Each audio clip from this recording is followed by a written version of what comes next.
قدم جو اٹھ گیا خود ہی کرے گا رہ گزر پیدا، قدم جو اٹھ گیا خود ہی کرے گا رہ گزر پیدا، سفر ہے شرط اول خود ہی ہوں گے ہم سفر پیدا۔ اس شہر علم و آگہی، اس کوچے دانش و بینش جس کو ہم علی گڑھ کہتے ہیں، اس نے نہ صرف ہندوستان بلکہ پورے عالم انسانیت کو علم کی روشنی بخشی ہے۔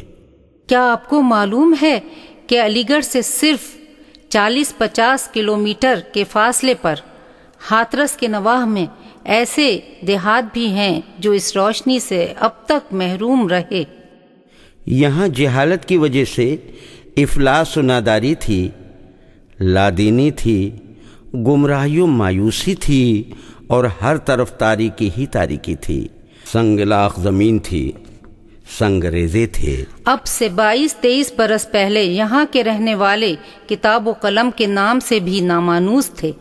ان کی اس حالت زار سے فائدہ اٹھا کر بعض غیر مسلم تنظیموں نے ان کا استحصال کیا اور مذہب بدلنے پر مجبور کیا۔ تب اللہ تعالیٰ نے کچھ لوگوں کو توفیق دی جو اٹھ کھڑے ہوئے اور ایسے کام کو ہاتھ میں لیا جسے ہم کار نبوت سے تعبیر کر سکتے ہیں۔ انہوں نے ایک پیڑ کے نیچے چند بوریا نشین بچوں سے تعلیم کی ابتدا کر دی۔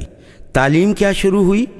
اللہ کی رحمتوں کا ظہور شروع ہو گیا، گویا اللہ کی رحمت اسی انتظار میں تھی۔ دیکھتے ہی دیکھتے اس وقت تک 11-12 ادارے وجود میں آ چکے ہیں، جن میں سے ایک سیمہ منصور پبلک اسکول بھی ہے جو CBSE سے ملحق ہے۔ یہاں کے لوگ یہ تصور نہیں کر سکتے تھے کہ کوئی وقت ان کی زندگی میں ایسا بھی آئے گا کہ ان کے بچے اسکولوں کا رخ کریں گے۔ کتابیں جنہیں دے رہی ہیں صدا، کتابیں جنہیں دے رہی ہیں صدا، وہ بچے ابھی کارخانوں میں ہیں۔ کھیتوں میں کام کرنے والے بچے الحمدللہ اسکولوں کا رخ کرنے لگے ہیں اور جوق در جوق اسکولوں میں داخل ہو رہے ہیں۔ یہ تعلیمی مشن جس کی ابتدا چند مخلصین کے ہاتھوں ہوئی تھی، ایک تحریک کی شکل اختیار کر چکا ہے، استحکام کی منزلیں طے کر رہا ہے اور نور العلوم ایجوکیشن سوسائٹی کی قیادت میں رواں دواں ہے۔ میں اکیلا ہی چلا تھا جانب منزل مگر، میں اکیلا ہی چلا تھا جانب منزل مگر، لوگ ساتھ آتے گئے اور کارواں بنتا گیا۔ نور العلوم ایجوکیشن سوسائٹی پورے علاقے میں تعلیم کے ذریعے نور پھیلا رہی ہے اور یہ علاقہ اس نور سے جگمگا رہا ہے۔ دعا کیجئے کہ یہ نور نہ صرف اس علاقے کو بلکہ سارے عالم کو جگمگا دے۔ سوسائٹی کی تحریک سے متاثر ہو کر مشہور شاعر ڈاکٹر معظم علی خان صاحب نے اپنے تاثرات کا اظہار ایک نظم کی شکل میں کیا ہے جو سیمہ منصور پبلک اسکول کا ترانہ بھی ہے، اور اس ترانے کو ساز اور آواز سے سجایا ہے معروف موسیقار معراج حسین نشاط صاحب نے۔ ملاحظہ فرمائیے۔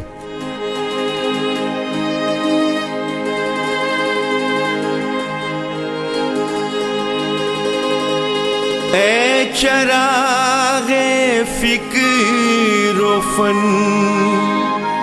شمع دیار کردگار،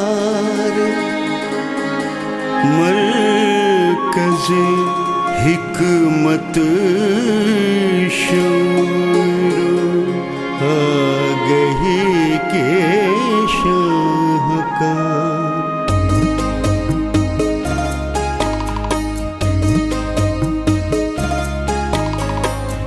چراغ فکر و فن، شمع دیار کردگار، مرکز حکمت شعور و آگہی کے شاہکار۔ اے چراغ فکر و فن، شمع دیار کردگار، مرکز حکمت شعور و آگہی کے شاہکار۔ نازش ملت مقامات حرم کے پاسدار، ہے علوم مشرق و مغرب تیرے در پر نثار، اے چراغ فکر و فن شمع دیار کردگار، اے چراغ فکر و فن شمع دیار کردگار، مرکز حکمت شعور و آگہی کے شاہکار۔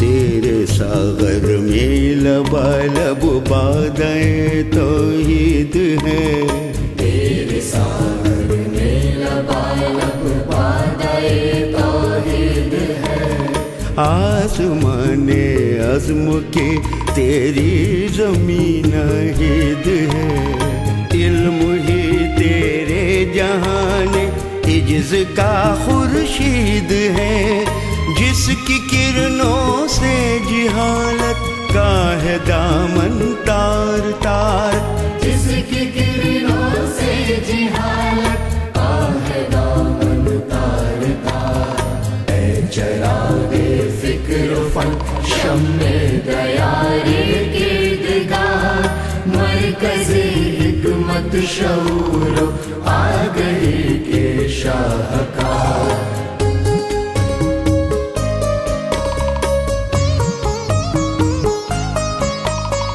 نور آیات الہی بھی تیرے آنگن میں ہے، نور آیات الہی بھی تیرے آنگن میں ہے، نکہت گلہائے دنیا بھی تیرے گلشن میں ہے، ماں کی ممتا کا سکون خاص بھی دامن میں ہے، تیرے دیوار و در پر رحمت پروردگار، اے تیرے دیوار و در پر رحمت پروردگار، اے چراغ فکر و فن شمع دیار کردگار، مرکز حکمت شعور و آگہی کے شاہکار۔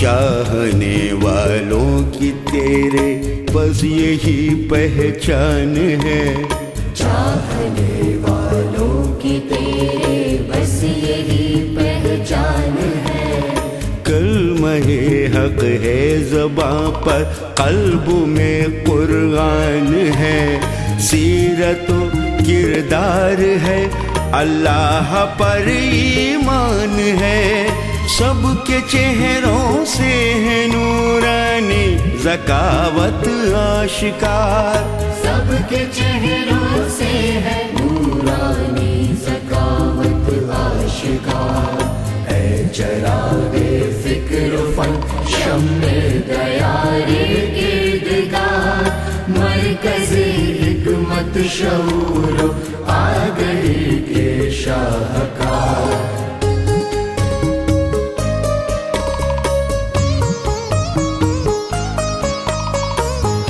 تیری روشن فضاؤں کے علم بردار ہم، اے تیری روشن فضاؤں کے علم بردار ہم، غم کی تاریکی مٹانے کے لیے تیار ہم، ظالموں کے واسطے زنجیر ہم تلوار ہم، مصلحت آمیزیوں کے ہو نہیں سکتے شکار، مصلحت آمیزیوں کے ہو نہیں سکتے شکار، اے چراغ فکر و فن شمع دیار کردگار، مرکز حکمت شعور و آگہی کے شاہکار، اے چراغ فکر و فن شمع دیار کردگار، مرکز حکمت شعور و آگہی کے شاہکار، اے چراغ فکر و فن شمع دیار شعور آگہی کے شاہکار، اے چراغ فکر و فن شمع دیار کردگار، مرکز حکمت شعور